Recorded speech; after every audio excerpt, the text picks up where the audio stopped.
29/5/2024 দুবছৰীয়া যাত্ৰাৰ আজি শেষৰটো দিন। পৰীক্ষা শেষ হোৱাৰ আনন্দৰ লগতে এৰি যোৱাৰ বেদনাও আছে। তাতে আকৌ দুবেলা পৰীক্ষা। আনন্দ বেদনাৰ মাজতে টেনচনো নথকা নহয়। এতিয়া মই এক্সাম দিবলৈকে ওলালোঁ। এক্সাম প্ৰথমটো দি উঠি কিবা এটা খাই আহোঁ বুলি আমি ওলাই গৈছিলোঁ। চাহ চিঙৰা খালোঁ। খাই আহি এয়া দেখিছেনে পঢ়িব লাগে, ইহঁতবোৰে এইবিলাকহে কৰি আছে। কিতাপ বহি আগত লৈ এইবিলাক নাটক চলিছে। এজনী আকৌ চিলেবাছ উলিয়াইছেহে, উলিয়াই নোটছ বনোৱাত লাগিছে, এতিয়াহে পঢ়িব হেনো। সকলোৱে পঢ়াত ব্যস্ত হৈ আছে। এয়া দেখিছেনে সকলোৱে কিতাপ বহি আগত লৈ কিছুমানে কথা পাতিছে, পঢ়িছেও, চব ফালে মানে কাম চলাই আছে। এই প্ৰতিষ্ঠানখনৰ বন্ধু বান্ধৱীবোৰৰ পৰা আঁতৰি যোৱাটো কিছু কষ্টকৰ হৈছে যদিও এইটো এটা স্বাভাৱিক প্ৰক্ৰিয়া আৰু এইটোক আমি মানি ল'বই লাগিব। তাৰ মাজতে এজন দেৱোদেত ছাৰ আহিল। তেওঁক আমাৰ অটোগ্ৰাফ লাগে, কিন্তু এটা বিশেষ ধৰণৰ। তেওঁৰ ছাত্ৰটোৱে আমাক আমাৰ অটোগ্ৰাফসমূহ দিব দিলে। তেওঁলোকক দেখি আচলতে আমি বহুত অনুপ্ৰাণিত হওঁ।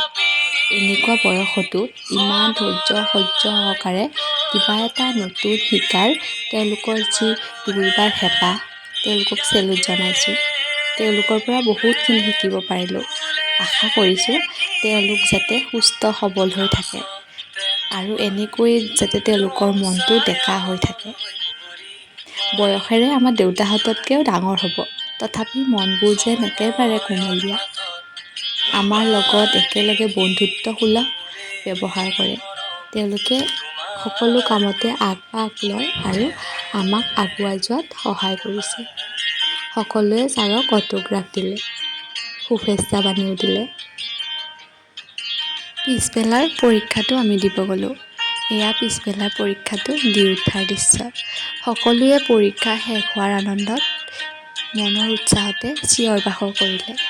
আমাক জুনিয়ৰসকলে বিদায় সভাৰ কাৰণে নিমন্ত্ৰণ জনাবলৈ আহিলে। তেওঁলোকৰ নিমন্ত্ৰণ পাই আমি আৰু বেছি সুখী হ'লোঁ, কাৰণ শেষৰ বাৰৰ বাবে আমি ডায়েটত সকলোৱে মিলি আনন্দ কৰিবলৈ পাম। সকলোৱে চিঞৰি উঠে যেন এয়া কিবা এটা বন্ধনৰ মুক্তি পাইছে। সদায় ক্লাছ, এছাইনমেণ্ট, চাউল, এটেণ্ডেঞ্চৰ টেনচনৰ পৰা যেন মুক্তি। দুখ থাকিলেও সকলোৱে সুখী।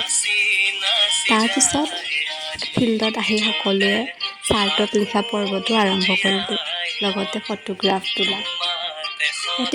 প্ৰতিষ্ঠানখন দ্বিতীয় ঘৰ হৈ পৰিছিল আৰু বন্ধু-বান্ধৱীবোৰ পৰিয়ালৰ দৰে হৈ পৰিছিল। এই উজ্জ্বল মুখবোৰ সদায়ে এনেকৈ উজ্জ্বলি থাকক। কেতিয়াবা পুনৰ লগ হোৱাৰ আশা মনত লৈ ভৱিষ্যত জীৱনৰ শুভেচ্ছা জনাই আনুষ্ঠানিকভাৱে সকলোৰে পৰা বিদায় ল'লোঁ। এই প্ৰতিষ্ঠানখনে আমাক জীৱনত আগবাঢ়ি যোৱাত সহায় কৰা বহুতো কথাই শিকালে।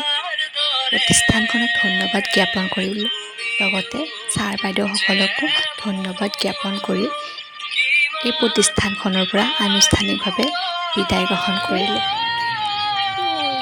জয় ডায়েট মৰিগাঁও। এয়া ৰাতিৰ দৃশ্য, খানাৰ প্ৰস্তুতি। খানা বুলি নহয়, আচলতে আনপ্লেন খানা আছিলে আমাৰ। প্লেন বনাই থাকিলেও কেতিয়াবা কিছুমান কাম সফল নহয় আৰু কেতিয়াবা প্লেন নবনালেও হয়। এয়া দেখিছেনে, পিঁয়াজৰ শ্ল' মোচন ভিডিঅ' বনাব খুজিছিলোঁ, বেলেগ ইউটিউবাৰৰ নিচিনা, কিন্তু নহ'লগৈ, কাৰণ আমি প্ৰফেশ্যনেল নহয় যে। হিমাদ্ৰীয়ে কান্দি কান্দি পিঁয়াজ কাটি আছে। আজি ৰান্ধনি বনশ্ৰী। মাংস আৰু পনীৰ বনাইছোঁ। এই পনীৰ আৰু মাংস বনোৱাৰ মাজতে আমি আমাৰ স্মৃতিবোৰ ৰোমন্থন কৰিছিলোঁ। ডায়েটত ক'ত কেনেকৈ কাক লগ পাইছিলোঁ, আমাৰ বন্ধুত্ববোৰ কেনেকৈ আগবাঢ়িছিল, বিভিন্ন ধৰণৰ কথা আমি পাতি আছিলোঁ। আৰু মাজে মাজে আমি কেনেকৈ বনাইছে, বনোৱাৰ ধৰণটো চাইছিলোঁ, যাতে পিছত কেতিয়াবা ট্ৰাই কৰিব পাৰোঁ। মাংসখন খাবলৈ পিছে টেষ্টিয়ে হৈছিলে। এয়া বনাই আছিলে পনীৰখিনি একেলগে তাই বহাই দিছিলে, ভবা নাছিলে লাগি ধৰিব বুলি, লাগিও ধৰিছিলে, পিছত যেনিবা ভাল হ'লগৈ। এয়া বি.এড শেষ হোৱাৰ খানা বুলিও ক'ব পাৰি। 2 বছৰীয়া বি.এড যেতিয়া 1.5 বছৰতে শেষ হৈ যায়, তেতিয়া মনটো অকণমান ভাল লাগে। তথাপি ভৱিষ্যত কি কৰিম কি নকৰিম তাক লৈ টেনশ্যন নথকা নহয়, কাৰণ এতিয়া আমাৰ পঢ়া-শুনা আনুষ্ঠানিকভাৱে শেষ। গৰম গৰম আঞ্জা আৰু ভাত ৰেডি হ'ল, আমি খাই ল'লোঁ। এতিয়া বিচনাত পৰিছোঁ। এখন বিচনাত 4জনে কেনেকৈ আঁতিব, গতিকে আমি পথালি হৈ লৈছোঁ। এয়া মোৰ ভণ্টি, মই আৰু লগত আছে বনশ্ৰী আৰু হিমাদ্ৰী।